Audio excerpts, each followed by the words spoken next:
పొలంలో దొరికిన 35,000 కోట్ల బంగారం. రైతు ఏం చేశారు అంటే, ఫ్రాన్స్ లోని ఓ రైతు రాత్రికి రాత్రే కోటీశ్వరుడయ్యే అదృష్టం తలుపు తట్టిన ప్రభుత్వ నిబంధనలు ఆయన ఆనందాన్ని ఆవిరి చేశాయి. తన పొలంలో సాధారణ పరిశీలన చేస్తుండగా ఊహించని విధంగా భారీ బంగారం నిక్షేపాలు బయటపడటంతో ఆ రైతు సంభ్రమాశ్చర్యాలకు గురయ్యారు. అయితే ఈ విషయం వెలుగులోకి వచ్చిన వెంటనే ఫ్రెంచ్ ప్రభుత్వం రంగంలోకి దిగి తదుపరి కార్యకలాపాలన్నిటినీ నిలిపివేసింది. మధ్య ఫ్రాన్స్లోని అవర్న్ ప్రాంతానికి చెందిన 52 ఏళ్ల రైతు మైకెల్ డూఫాంట్ రోజు మాదిరిగానే తన వ్యవసాయ భూములకు పరిశీలిస్తున్నారు. ఇక ఆ సమయంలో పొలం పక్కనే ఉన్న వాగులో ఏదో మెరుస్తున్న వస్తువు ఆయన కంటపడింది. నేను రోజులాగే నా పొలాన్ని చూసుకుంటున్నాను. అప్పుడే పక్కనే ఉన్న వాగులో బురదలో ఏదో మెరుపు కనిపించింది. కొంచెం లోతుగా తవ్వగానే నా చేతిలో ఉన్నది చూసి నా కళ్ళను నేనే నమ్మలేకపోయాను అని మైకెల్ డూఫాంట్ ఆశ్చర్యం వ్యక్తం చేసినట్లు డైలీ గెలాక్సీ పత్రిక పేర్కొంది.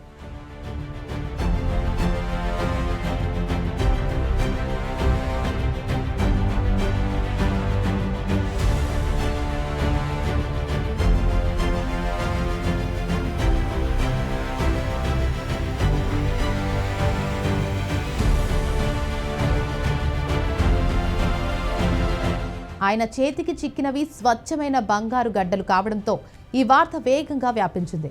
ఈ ఆకస్మిక ఆవిష్కరణ గురించి తెలియగానే నిపుణులు, అధికారులు ఆ ప్రాంతానికి చేరుకుని ప్రాథమిక అంచనాల ప్రకారం ఆ భూమిలో 150 టన్నులకు పైగా బంగారం ఉండవచ్చని, దీని విలువ సుమారు 4 బిలియన్ యూరోలు, దాదాపు 35,000 కోట్లకు పైగా ఉంటుందని భూ విజ్ఞాన శాస్త్రవేత్తలు అంచనా వేస్తున్నారు. ఇంత భారీ మొత్తంలో బంగారం దొరకడం అనుభవజ్ఞులైన జియాలజిస్టులను సైతం ఆశ్చర్యానికి గురిచేసిందని డైలీ గెలాక్సీ తెలిపింది.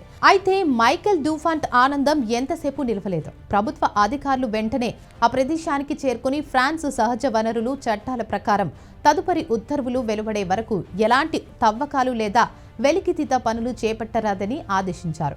పర్యావరణంపై ప్రభావం, చట్టపరమైన చిక్కులపై పూర్తిస్థాయి సమీక్ష నిర్వహించిన తర్వాతే తదుపరి చర్యలు ఉంటాయని స్పష్టం చేశారు. అన్ని పరీక్షలు పూర్తయ్యే వరకు ఏమీ చేయడానికి వీల్లేదని వారు నాకు చెప్పారు.